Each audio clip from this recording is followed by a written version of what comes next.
हम बहुत बार अपना कोई दांत खो देते हैं, चाहे वो कैविटी लगने की वजह से हो, फेल्ड आरसीटी की वजह से हो, दांत टूटने की वजह से हो, या एक्सीडेंट के अंदर दांत को खो जाने की वजह से हो। और जब हम डॉक्टर के पास उस दांत को लगवाने के लिए पहुंचते हैं तो हम पहली बार डेंटल इम्प्लांट का नाम सुनते हैं। और जब हम डेंटल इम्प्लांट का नाम सुनते हैं तो फर्स्ट क्वेश्चन हमारे माइंड में उसकी कॉस्ट के बारे में आता है। हाय, मैं doctor Rohit Sharma Ganpati dental clinic से, और आज की इस वीडियो के अंदर हम डेंटल इम्प्लांट की कॉस्ट के बारे में बात करेंगे। डेंटल इम्प्लांट की कॉस्ट काफ़ी सारे फैक्टर्स के ऊपर निर्भर कर सकती है।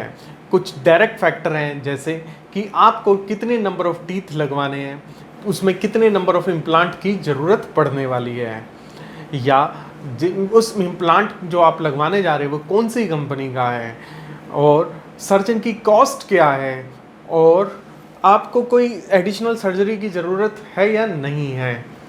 और कुछ हिडन चार्जेस भी हो सकते हैं, जैसे क्लिनिक कितना बड़ा है, अर्बन एरिया में है या रूरल एरिया के अंदर है, चलता हुआ है या खाली है, सर्जन का या डॉक्टर का वहाँ पे एक्सपीरियंस कितना है, वो प्रॉफिट कितना रखना चाहता है।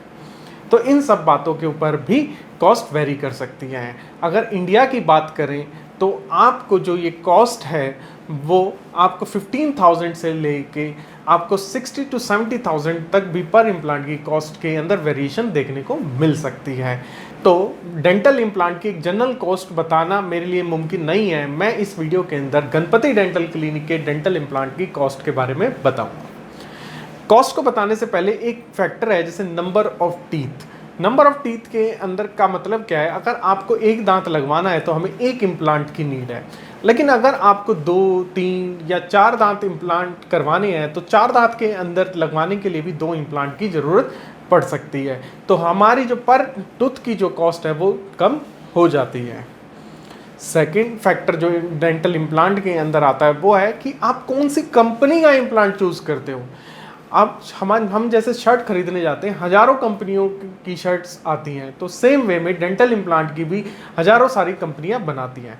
तो थोड़ा इस चीज़ को सिंप्लीफाई करने के लिए मैं आपको बता देता हूं कि आपको कंट्री के वाइज डेंटल इम्प्लांट को सिलेक्ट कर सकते हैं। जैसे इजराइलियन कंपनी का इम्प्लांट हो गया एडिन, MIS, अल्फ़ा बायो, इस तरीके की कई सारे इजराइलियन कंपनी के इम्प्लांट्स होते हैं। इनकी कॉस्ट कंपेरेटिवली कम रहती है।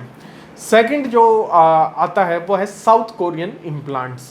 तो उसके अंदर ये क्या है, अच्छे इम्प्लांट्स हैं और इंडिया में काफ़ी पॉपुलर है। ये इजराइलियन कंपनी से थोड़े से कॉस्टली मिलेंगे। एग्जांपल के तौर पे इसमें आ गया डेंटियम, आ गया आपका ऑस्टियम, आ गया, और फिर आते हैं यूरोपियन इम्प्लांट्स या अमेरिकन इम्प्लांट्स, जिन्होंने बेसिकली इम्प्लांट स्टार्ट किया था, जो पाइनियर हैं, नई नई स्टडीज़ करते हैं, नए नए डिज़ाइंस लेके आते हैं।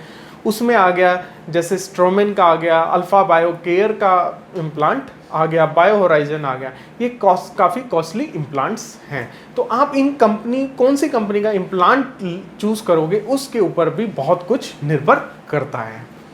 तो गणपति डेंटल क्लिनिक के अंदर अगर आप इजराइलियन कंपनी का इम्प्लांट अगर आप चूज़ करते हैं तो आपकी 15,000 इम्प्लांट की कॉस्ट आएगी, प्लस उसके क्राउन की कॉस्ट आएगी।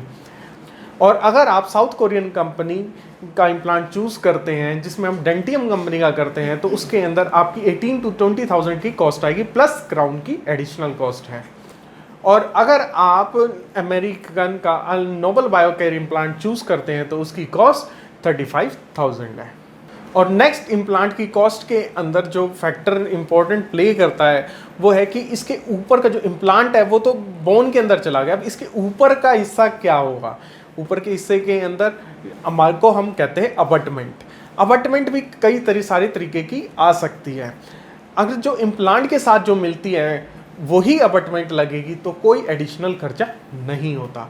लेकिन अगर हमको इन केस किसी इम्प्लांट के अंदर हमें उस अबटमेंट को डिज़ाइन कराना पड़ता है, लैब से नई बनवानी पड़ती है, तो उसमें आपको एडिशनल खर्चा देना पड़ेगा।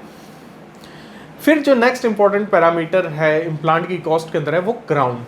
जैसा मैंने पहले बताया 18,000 प्लस क्राउन।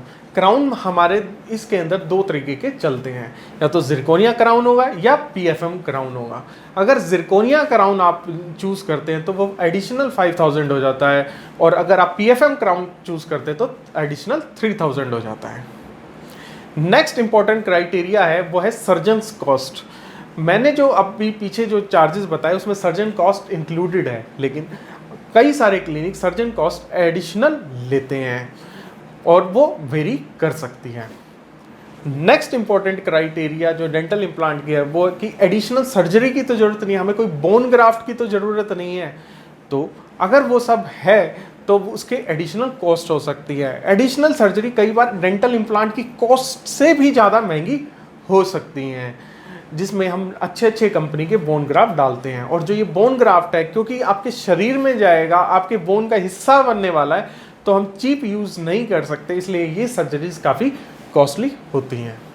एंड लास्ट में जो फैक्टर होता है डेंटल इम्प्लांट की कॉस्ट में होता है तो टेम्पररी क्राउन। बहुत बार आपका कोई आगे का दांत अगर टूट जाता है तो आप चाहते हो कि मेरे को कोई ना कोई इमीडिएटली रेस्टोरेशन या दांत दे दिया जाए, तो उस केस में हम टेम्पररी टीथ आपको इमीडिएटली प्रोवाइड करते हैं, और जो इमीडिएट टीथ हैं वो एडिशनल कॉस्ट के साथ आते हैं। तो इन सारे फैक्टर्स को हम कैलकुलेट करते हैं, फिर आपको एक फाइनल अमाउंट बताते हैं। तो ये जो अमाउंट बताई है ये हो सकता है थोड़ी बहुत वेरिएट करे आपके केस में। तो फ्रेंड्स, अगर आपको भी डेंटल इम्प्लांट लगवाना है और आप चाहते हैं कि आप गणपति डेंटल क्लिनिक से ये सर्विस प्रोवाइड कर सकें, तो नीचे दिए गए नंबर पे व्हाट्सएप करें। Thank you for watching. Please subscribe our channel for watching other useful videos. Thank you.